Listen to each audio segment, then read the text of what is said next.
আজকে আপনাদের সাথে যে বইটি নিয়ে কথা বলবো, হয়তো অনেকেই বইটার নাম শুনেছেন, আবার হয়তো অনেকের ইতিমধ্যে বইটা পড়াও শেষ। তো সেই বইটি নিয়ে আজকে আপনাদের সাথে কথা বলবো। বইটির নাম আলকেমিস্ট। হয়তো নাম বলার পর আপনাদের স্মরণ পড়ে গিয়েছে বইটির বিষয়বস্তু এবং গল্প সম্পর্কে, বা আপনারা বইটি থেকে কি শিখেছেন নির্যাসটুকু সম্পর্কে। তো বইটি আমি পড়েছি এবং বইটি থেকে আমি যে জিনিসগুলো শিখেছি সেই জিনিসগুলো নিয়ে আজকের ভিডিওতে কথা বলবো বলে ঠিক করেছি।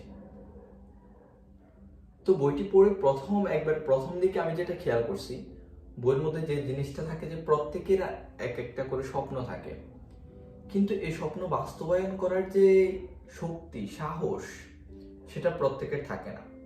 আর থাকে না বলেই হয়তো স্বপ্ন সবাই দেখে, কিন্তু স্বপ্নকে বাস্তবে রূপদান করতে সবাই পারে না।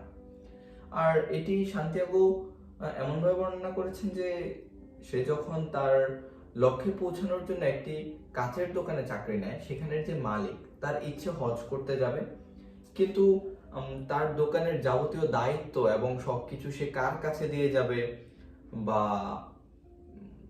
একটা নির্দিষ্ট সময়ের পর হজে যাবে, নানা চিন্তা করার কারণে, অর্থাৎ হজে যাওয়ার যে একটা সাহস, তার সে সাহস না থাকার কারণে কিন্তু সে শেষ পর্যন্ত হজে যেতে পারেনি বলে আমরা ধরে নিচ্ছি। যেহেতু হজে সে গিয়েছে এমনটা বইটিতে উল্লেখ নেই, তো সে হজে কোনো একদিন যেতে পারবে বা যেতে পারেনি এমনটাই ধরে নিয়েছি। তো সেই সাহসটুকু না থাকার কারণেই কিন্তু তার হজে যাওয়ার যে একটা স্বপ্ন, সেটি কিন্তু সম্ভব হয়নি। আর বইটির মধ্যে আরেকটা খুব গুরুত্বপূর্ণ এবং সুন্দর বিষয়, সেটি হলো জীবনে কিছু পেতে হলে অবশ্যই আপনাকে মূল্য পরিশোধ করতে হবে। যেমন ধরুন, আমাদের কোনো যদি কাজ থাকে, সেই কাজে আমাদের বন্ধু বা খুব কাছের কোনো মানুষ যদি দক্ষ হয়ে থাকে, তাহলে আমরা রিকোয়েস্ট করি যে ভাই বা বন্ধু, আমার এই কাজটা একটু করে দাও না। তো যেহেতু সে এই কাজটি শিখেছে সময় এবং অর্থের বিনিময়ে, তো সময়ের কিন্তু একটা মূল্য রয়েছে। তো এক্ষেত্রে যে কোনো কাজের জন্য আমাদের মূল্য পরিশোধ করা উচিত। আর 3 নম্বর যে বিষয়টা, আমরা যেহেতু মানুষ, আমাদের ব্যক্তির জীবনে কাজ থাকবে, এটা থাকাটা স্বাভাবিক, কিন্তু আমাদের কাজ, পরিবার, পরিজন এবং যাবতীয় সবকিছুর সাথে ব্যালেন্স করে চলতে হবে। ব্যালেন্স করে যদি আমরা চলতে পারি, তাহলে জীবনটা মনে হয় যে আর একটু স্মুথ এবং সুন্দর হবে। বইয়ের 4 নম্বর যে বিষয়টা নিয়ে কথা বলবো, সেটি হলো নেতিবাচক যে ভাবনা। সেই নেতিবাচক ভাবনাটাই আমাদের সফল হওয়ার ক্ষেত্রে প্রথম এবং সবচেয়ে বড় বাধা। তো আমাদের নেতিবাচকভাবে যে আমরা চিন্তা করি, নেতিবাচকভাবে চিন্তা করাটা আমাদের বাদ দিতে হবে। আমরা যদি কোনো কাজটা শুরু করার পূর্বেই কাজটা হবে কিনা, না কাজটা হবে না, না কাজটা শুরু করলে এই ক্ষতির সম্মুখীন আমি হইতে পারি, তাহলে কিন্তু কাজটা পরিপূর্ণভাবে শেষ করার যে একটা সম্ভাবনা বা কাজ শুরু করার যে একটা সাহস, স্পৃহা, সেটা কিন্তু অনেকখানি কমে আসবে। তো এক্ষেত্রে আমরা কাজ শুরু করার আগে বা কাজ চলাকালীন সময়ে নেতিবাচক যে ভাবনা রয়েছে, সে থেকে নিজেকে, নিজের মনকে অবশ্যই দূরে রাখার চেষ্টা করব। 5 নাম্বার যে জিনিস নিয়ে কথা বলবো, সেটি আমার কাছে খুব সুন্দর লেগেছে এবং খুবই গুরুত্বপূর্ণ লেগেছে। যেমন ঈশ্বর এই সম্পূর্ণ পৃথিবীটা কিন্তু সৃষ্টি করেছেন। এই সম্পূর্ণ পৃথিবী সৃষ্টির পেছনে কিন্তু উদ্দেশ্য রয়েছে। আর এই সম্পূর্ণ যে সৃষ্টি, এটি একটি জ্ঞানের ভান্ডার। আর এটি যে সত্যি একটা জ্ঞানের ভান্ডার বা এর মধ্যে জ্ঞানজনিত সম্পদ লুকায়িত রয়েছে, এটি আপনি তখনই বুঝতে পারবেন যখন আপনি সেই বিষয়টি নিয়ে কাজ করবেন। কাজের মধ্যে দিয়েই আপনি এই যে সত্যটুকু আপনি উপলব্ধি করতে পারবেন। হ্যাঁ, যেমন আমার পাশে যে গাছটা রয়েছে, এটা যদি আমরা যদি ধর্মে বিশ্বাস করি, তাহলে এটা ঈশ্বরের সৃষ্টি। ও যে আমাদেরকে অক্সিজেন দিচ্ছে এবং কার্বন ডাই অক্সাইড নিচ্ছে, এই বিষয়টা যখন আমরা পরীক্ষালব্ধ জ্ঞান দ্বারাই কিন্তু আমরা বিশ্বাস করি। আর এটা পরীক্ষা নামক কর্মের কারণেই কিন্তু এটা সত্য বলে বিবেচিত হচ্ছে, যে এই প্রক্রিয়ার মধ্যে দিয়ে আমরা অক্সিজেন পাই এবং মানুষের ছাড়া কার্বন ডাই অক্সাইড গাছ গ্রহণ করে। আর এই বইয়ের 6 নম্বর যে গুরুত্বপূর্ণ বিষয় বা সুন্দর একটি বিষয়, আমরা তো আমাদের জীবনের চলার পথে কাছের মানুষ, বন্ধু, দূরের মানুষ কখনো সখনো বা যে কোনো সময় বিশ্বাসঘাতকতার শিকার হতে পারি। আর এই যে বিশ্বাসঘাতকতা, এটি আপনি কখন শিকার হবেন, ঠিক কোন মুহূর্তে, কোন মাসের কয় তারিখে, সেটি কিন্তু আমি আপনি কেউই জানি না।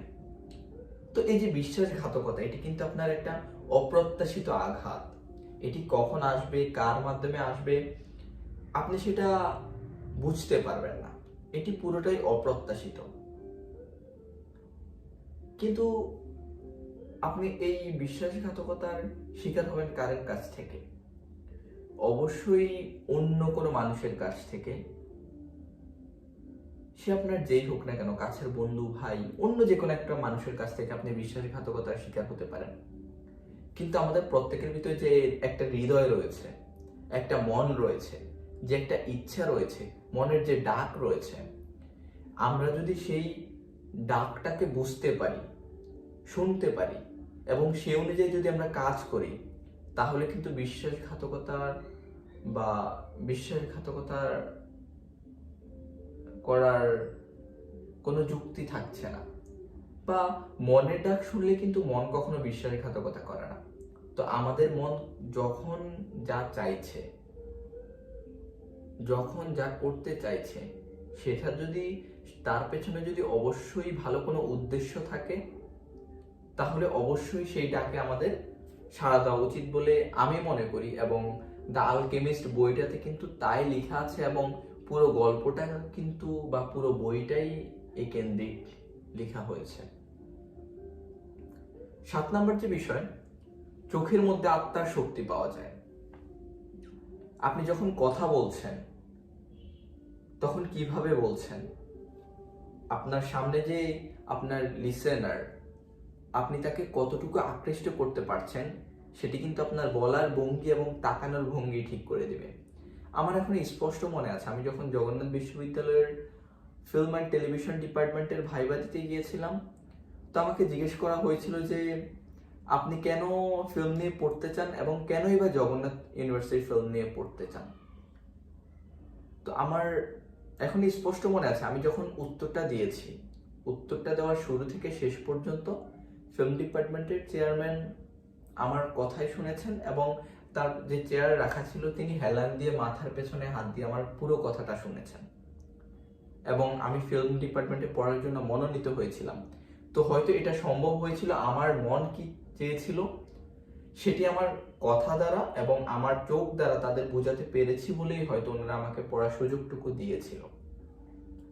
তো চোখের মধ্যে আমাদের আত্মার শক্তি দেখতে পাওয়া যায়, এটি আমাদের মাথায় রাখতে হবে।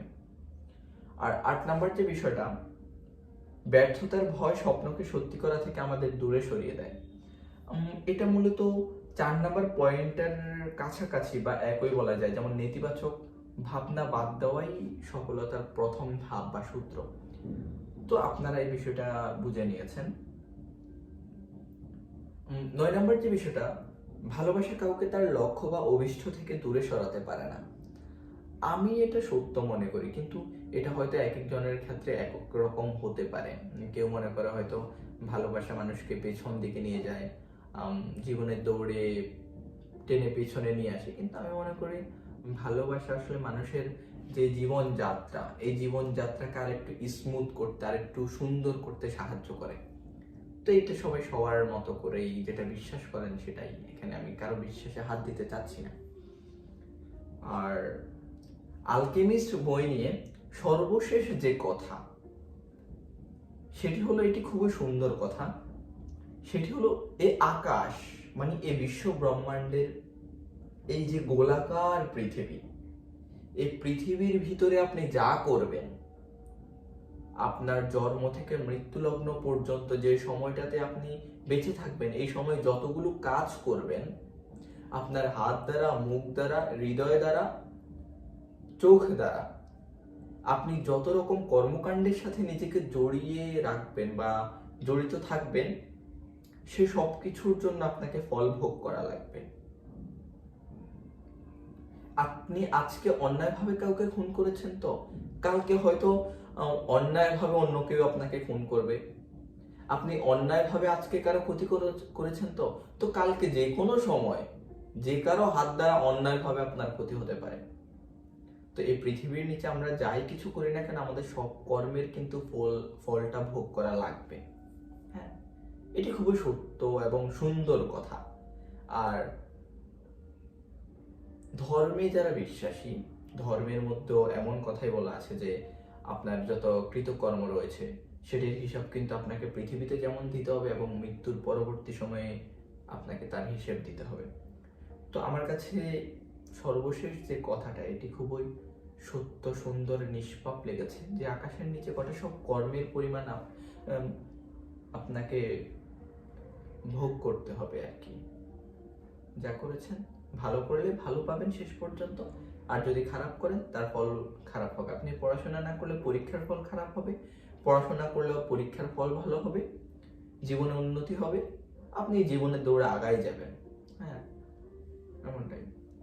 তো আলকেমিস্ট পড়ে আমি কি শিখেছি বা আমার কাছে যে বিষয়গুলো গুরুত্বপূর্ণ লেগেছে, এর মধ্যে 10টা বিষয় আপনাদের সাথে শেয়ার করেছি।